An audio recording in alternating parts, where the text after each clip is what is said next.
10-year-old Justin hates taking out the garbage. It's one of his jobs and one he can't stand. And so one day he decided to tell Mom how he felt about it. Give me one good reason why I should take out the garbage. And Mom responded, I'll give you 3 reasons. Number 1, I'm your mother and I said so. Number 2, I am bigger and stronger and smarter than you. And number 3, if you don't, you can forget about the camping trip next weekend. Justin took out the garbage.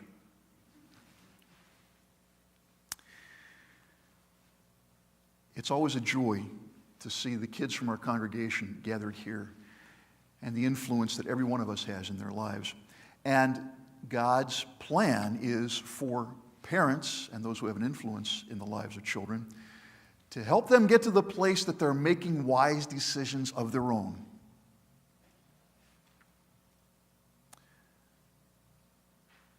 We're going to see that moment happen between Jesus and Mary, but something more is going on here. From the Gospel of John in chapter 2. On the 3rd day, a wedding took place at Cana in Galilee. Jesus' mother was there, and Jesus and his disciples had also been invited to the wedding. When the wine was gone, Jesus' mother said to him, "They have no more wine." "Dear woman, why do you involve me?" Jesus replied. "My time has not yet come." His mother said to the servants, "Do whatever he tells you." One of the difficulties with these stories that we're so familiar with is that we already know what's going to happen, and we can miss some of God's intent in the dialogue. Mary's invited to this wedding. Jesus, at this point, early in his ministry, has called 5 of his disciples, and they're also at the wedding. And then the unthinkable happens. They run out of wine. In a small Middle Eastern town, at this time, this is a social disgrace that could plague this young couple for years. Remember that wedding? And they didn't have enough for everybody? And so Mary is concerned because she knows this couple.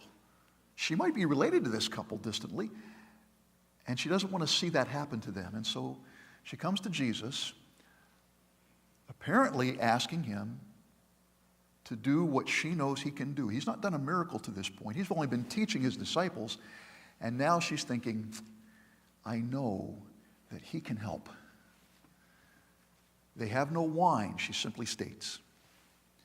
But apparently something more is happening behind the scenes than it appears here. Mary knows who Jesus is. This is the Son of God. This is the one who will be the Savior. That's why we gave him that name, as the angel said. But she's been keeping this secret, his real identity, for 30 years. He's reached the age where in Jewish society he has become a responsible adult, and she's thinking, this is the perfect time for him to let people know who he really is. She's been storing this up all this time. And now the perfect opportunity presents itself. They have no wine. Jesus, you can make wine for them, and you can let everyone know who you really are.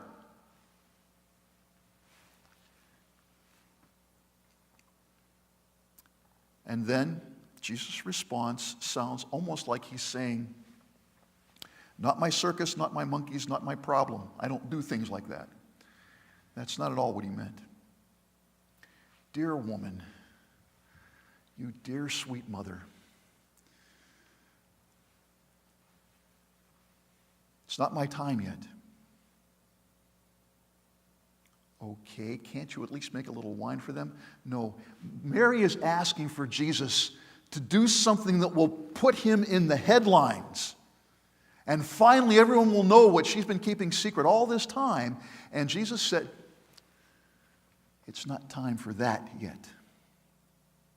Much later in the Gospel of John, in fact, in the upper room when he's talking to the disciples, he says to them, the time has come. The time has come for me to show everyone why I'm here. It wasn't the display they expected. It wound up being the cross. But at this point, that time hasn't yet arrived. But what it is time for is for this small miracle.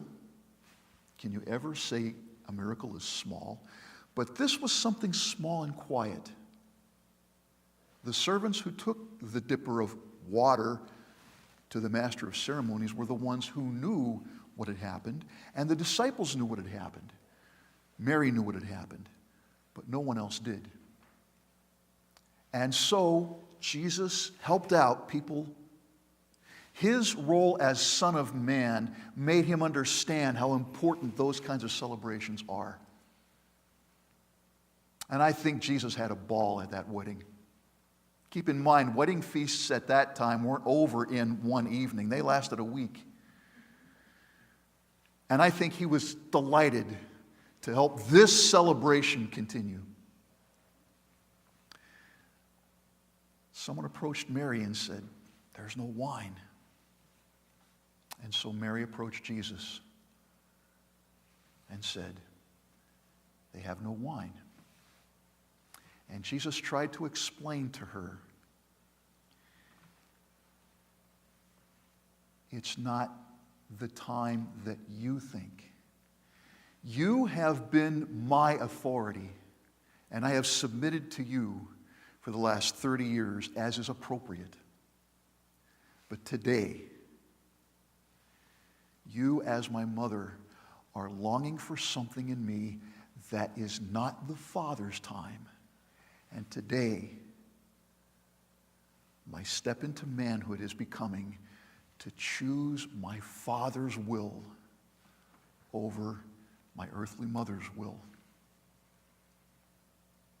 Mary in that moment understood, it's time for me to let go. But she knew Jesus was concerned for these people, and she trusted him and trusted that he would do exactly what was right.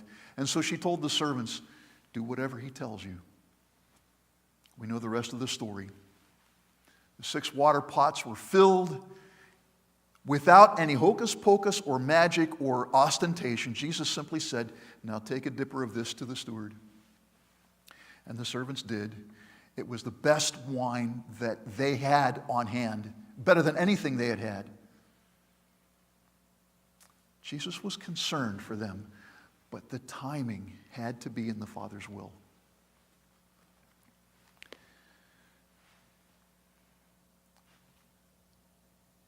I often don't understand why God does it the way he does.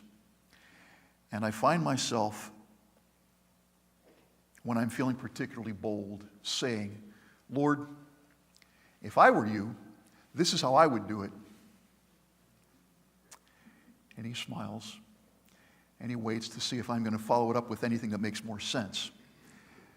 And I say, but I'm not you. So however you want to do this, that's what I want. That's a tough place to come to. It's the place where Jesus conducted his entire ministry. And it's the place that he calls us to learn how to get to. Lord, if I were you, I'd do it this way, but I'm not you.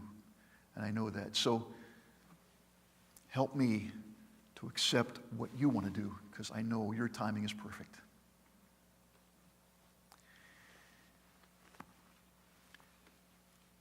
Jesus' sacrifice on the cross was the moment when Jesus revealed who he really is. And people walking by would have looked up and said, there's one more guy the Romans have killed on a cross. What a shame. What people didn't recognize, but what was going on was that the Son of God was coming to make eternal life available to everyone who would trust him. That's why we celebrate what we do today. This morning, as you are preparing for this communion meal, we want to take a few moments to put ourselves in a place to receive it. We're going to take a few moments to pray silently and ask the Lord to search us and show us those things that we need to confess before him. And then when we're done, we will take a few moments to share in a corporate confession. Let's pray silently right now.